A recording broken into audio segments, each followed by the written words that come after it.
good evening, everybody. Probably this will be a dark horse in this conference because this talks about some endocrinology in the field of diabetes. So I'll be the first speaker who will be talking about some endocrinopathies. First, when the topic was given by Dr. Bansi, so I was a little bit confused what to talk and what not to. But what you can expect from this presentation is I have divided this into two parts. First is that how common are endocrinopathies prevalent in patients with diabetes. Here mostly I am talking about type 1 diabetes. And second thing is the endocrinopathies which are associated otherwise in a given patient who lands into your clinic with diabetes.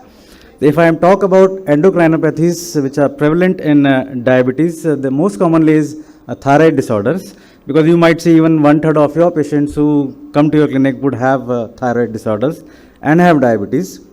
But otherwise, in a given type 1 diabetes patients, autoimmune endocrinopathies are very common. And I will be talking them into the APS2 and APS3 syndromes that are known as autoimmune polyendocrinopathy syndromes. And IPEX is a rare syndrome, but yes, it is also associated with endocrinopathies and diabetes.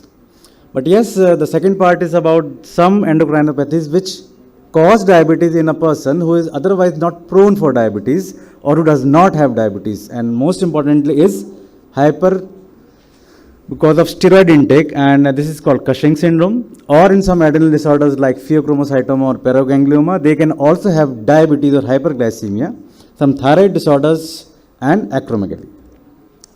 So if I talk the first which is most common is thyroid diseases and diabetes. So risk of autoimmune thyroid disease in any given patient of type 1 diabetes is almost 17 to 30%. So therefore all the guidelines say that all patients who land with type 1 diabetes should be screened at onset with thyroid functions, and you should also do a TPO, because it has been seen that those who are having TPO antibody positivity and those who are of female gender, they are more likely to have a thyroid disease. Secondly, the risk of hypothyroidism in children who comes with type 1 diabetes is almost 25% once they are diagnosed with type 1 diabetes, even at diagnosis. And importantly, almost 40% would have TPO antibody positivity. Maybe around 20% would be subclinical hypothyroid, and almost 6 to 8% would be overt hypothyroid. In addition, those patients who have hypothyroidism also have poorly controlled diabetes. And what is poorly controlled, I'll explain in the future slides. But this is a paper that was published by Flener and JCEM, and it talks about type 1 diabetes and TPO antibody positivity. And they say that these children are around 18 times increased risk of developing hypothyroidism. And important is that those patients who have a longer duration of diabetes, they are more likely to have hypothyroidism. This conundrum of hypothyroidism and type 1 diabetes is combined into a syndrome, and that is called an autoimmune polyendocrine or polyglandular syndrome, that is called APS3. It's not uncommon because it's we commonly see in our endocrine clinics, it is up to the tune of 1:20,000. More frequently occurs in female gender to the ratio of 1:3. Importantly, it usually occurs in the middle ages, around the third decade and or the fourth decade. Now, what is the implication of knowing this, that your patient who has type 1 diabetes or even type 2 diabetes has thyroid disorders? The first important is that hypothyroidism often leads to hypoglycemia and not hyperglycemia. And why does it occur? It is mainly because of decrease in the insulin requirement, because of the decrease in the BMR, and there is increase in the insulin sensitivity. And it has been seen that the insulin down receptor signaling is improved in patients with hypothyroidism. But in conversely, what occurs in hyperthyroidism is that there is glucose intolerance, which might occur in almost half of the patients who have hyperthyroidism. If you talk about type 2 diabetes, prevalence is around 6 to 20%. And what is important is it's much more common in those who are elderly, more than 65 years of age. They have a odds ratio of 4.2. More common in females, more common who are obese, and more common who are TPO antibody positivity. So hypothyroidism has also to be excluded in a given patient with type 2 diabetes, and American Diabetic Association recommends that we should do the thyroid function test in all type 2 diabetes individuals, especially women who are more than 50 years of age. Hyperthyroidism, Graves' disease or toxic multinodular goiter. People would say that Graves' disease is much more common, but it is not. It is toxic multinodular goiter which is much more frequent in hyperthyroidism or in patients with type 2 diabetes. It usually occurs in around 4 to 5% of patients, subclinical hyper in 2 to 4%. Again more common in females. Again Higher the age, more is the risk of the thyroid disorders, and if the patient is having goiter, then he is more likely to have a hyperthyroidism in type 2 diabetes. This slide is a busy slide, but it's very important that how does these thyroid disorders affect diabetes per se? Because in hyperthyroidism, there is more of glucose intolerance, more of hyperglycemia. Why does it occur? It occurs because there is more of glucose absorption from the gut, and it has been proven in many mechanistic studies also. There is more postprandial hyperglycemia. There is hepatic gluconeogenesis is also increased by this increase in the T3 and T4. Moreover, the plasma insulin and proinsulin is also increased. And it has been seen, we know that T3 can directly act on adipocytes, so it causes lipolysis, more free fatty acids, which leads to more glucose levels. And they also say that sometimes T3 and T4 can also have direct effect on the beta cell, can cause apoptosis. So overall, there is increase in insulin requirement and more hyperglycemia in a given patient of Graves' disease or hyperthyroidism. Conversely, in a patient of hypothyroidism, you are more likely to see hypoglycemia, and we commonly see in type 1 diabetes patients, yes, hypoglycemia is very common because of many reasons related to insulin, but these patients also have hypothyroidism. So there is decreased absorption of glucose from the gut, and it has been proven in the many beautiful studies. There is decreased hepatic glucose uptake, there is decrease in the hepatic gluconeogenesis, and there is decrease in the glucose transport also. And importantly is the renal insulin clearance is decreased. So insulin levels are increased, which leads to more of available insulin and hypoglycemia in thyroid disease. So if a patient of type 1 diabetes or even type 2 diabetes, suppose it lands into your clinic, we have to evaluate with the TSH, T3 and T4 also, and a TPO antibodies. If you find a thyroid dysfunction, which may be subclinical or overt, then you have to define on the basis of TSH. If TSH is between 0.1 to 0.4, you can consider treatment because it is subclinical hyperthyroidism, especially if the person is elderly, if the patient is having atrial fibrillation, patient is having osteoporosis or some factors related to osteoporosis, he should be offered treatment. If TSH is less than 0.1, you should treat. But if a patient is having subclinical hypothyroidism with a TSH of 5 to 10, consider treatment only in a given patient of diabetes if TPO is positive. If patient is having goiter and there is rising TPO antibody titers. If TSH is more than 10, it is overt hypothyroidism, you have to treat it. But suppose the patient is euthyroid, you do a T3, T4, TSH, everything is fine, then it depends upon the TPO positivity. If TPO is positive, you need to monitor the patient's thyroid function every 6 monthly to annually in a given patient with diabetes. And type 1 diabetes, it is a ADA recommendation to do annual screening in these children. There are other endocrinopathies which are associated with diabetes, and again it has been clubbed into the APS2, that is called autoimmune polyendocrinopathy, which is a conundrum of Addison's disease along with autoimmune thyroid disease and type 1 diabetes. But we commonly see a combination of celiac disease, pernicious anemia, premature ovarian failure. But just to make you aware that endocrinopathies are not uncommon in a given patient of diabetes, especially if it is autoimmune. And you can find the antibodies to many organ systems, maybe a 21 hydroxylase antibody, maybe related to B12, and they are frequently detectable even many years prior to the diagnosis of diabetes. IPEX syndrome, I have just added this slide because again this is uncommon, but we have seen in our clinics. This is X-linked immunodysregulation, which is more commonly found in males. They have polyendocrinopathy, which is mainly determined by type 1 diabetes, but they also have enteropathy, and that is, they usually come with intractable diarrhea. Sometimes we see type 1 diabetes patient coming with diarrhea and we just say that it is because of diabetic diarrhea or because of bacterial overgrowth syndrome, but it is again an autoimmune enteropathy with intractable diarrhea and malabsorption. These patients also have a lot of itching and dermatitis. We again say that it is because of pseudomotor dysfunction in patient with type 1 diabetes, but what they have is maybe of psoriaform lesions, and a lot of eosinophilia is there. So this is all called as IPEX syndrome.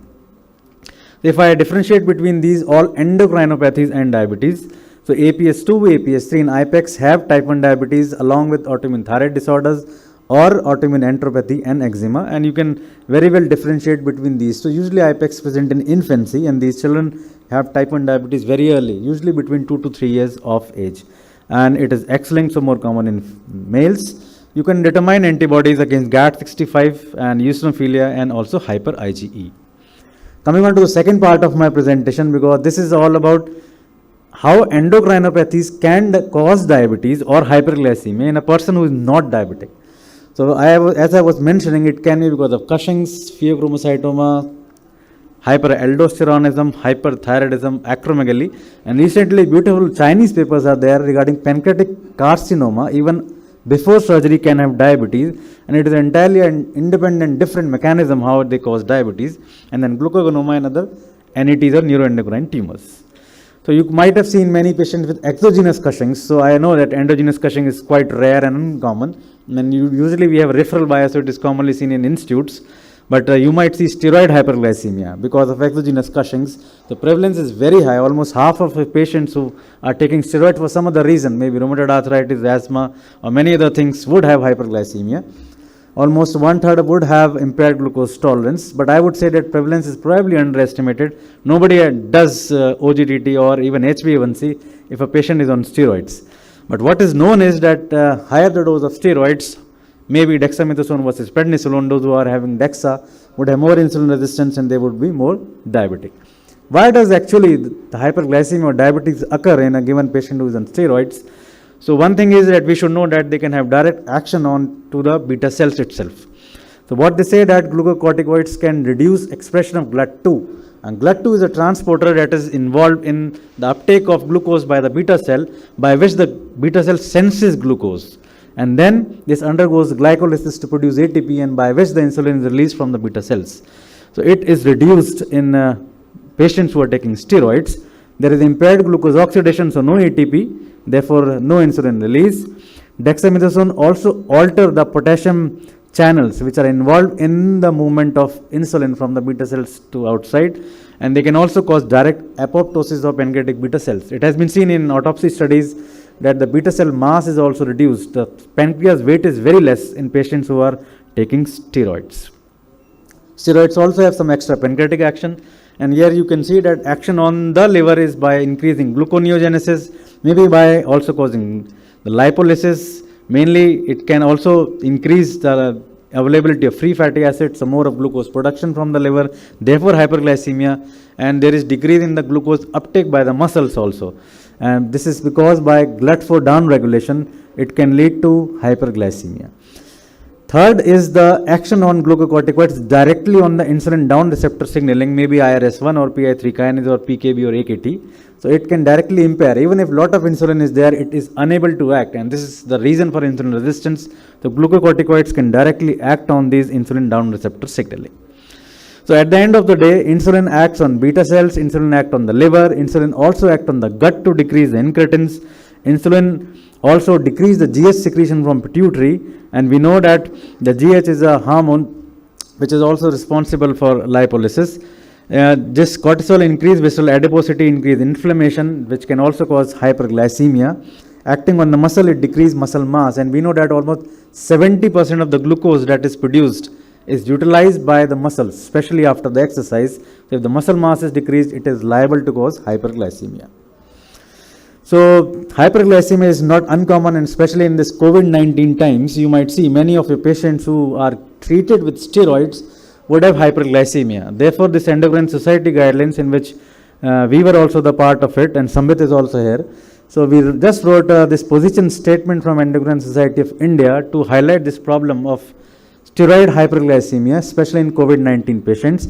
And we just reviewed all the literature and found that almost 2/3 of patients develop hyperglycemia just within 1 to 2 days of initiation of glucocorticoids. And what is important is, if you are not monitoring in your wards, COVID-19 wards, the postprandial glucose, you are likely to miss hyperglycemia because it's mainly the postprandial and not fasting hyperglycemia. So over-reliance on fasting is a myth and misnomer. And they also say that this steroid which is used in COVID-19 can itself predispose to a new onset diabetes with a risk of around 2.3 or almost 2.5 times. So always monitor glucose in your patients who are on steroids and COVID-19, especially those who are on high dose steroids. So this is how we usually manage in patients hyperglycemia because of steroids. So if a patient is on steroids, we have to look at the type and the dose of steroid, whether it is dexamethasone, prednisolone, once a day dose, twice a day dose. Because it determines the type of hyperglycemia the patient is likely to have. Because if the patient is on multiple doses of steroid, especially the short-acting ones, patient would have more postprandial hyperglycemia. They will require a basal bolus insulins. Usually OADs are not so useful in inpatient steroid hyperglycemia, but yes, if the patient is being discharged on steroids, you can give OADs, and DP4 inhibitors are a good choice in these kind of patients. Coming on to another disease related to endocrine, which can be associated with hyperglycemia, are FeOs and hyperaldo. So in our clinics, we routinely monitor our patients for the blood glucose, because FeO itself can cause hyperglycemia, especially because FeO is, you know, that it can lead to a lot of catecholamine excess, and catecholamines, by acting both on alpha and beta receptors, can lead to hyperglycemia. But unfortunately, we don't have much studies that what is the prevalence of hyperglycemia in these disorders. But mechanism is very true, and that is by stimulating alpha-2 adrenergic receptors, you can increase the glucagon from alpha cells and decrease the insulin secretion from the beta cells. It is predominantly alpha-2 which is present on the beta cells, and it is the beta receptors, beta-2 especially, which is present on the alpha cells. So by decreasing insulin and increase glucagon, catecholamines can cause hyperglycemia. Moreover, hypokalemia is also very common in patients with Conn syndrome or hyperaldosteronism, and we know that hypokalemia is detrimental for release of insulin. So all these effects lead to diabetes. Moreover, in liver, adrenergic stimulation can increase gluconeogenesis, and on adipocytes, by stimulating beta-3 receptors, it impairs insulin signaling, and therefore it might impair the action of insulin on adipocytes. So patient always should be screened for hyperglycemia if you ever find a patient of pheochromocytoma or hyperaldosteronism.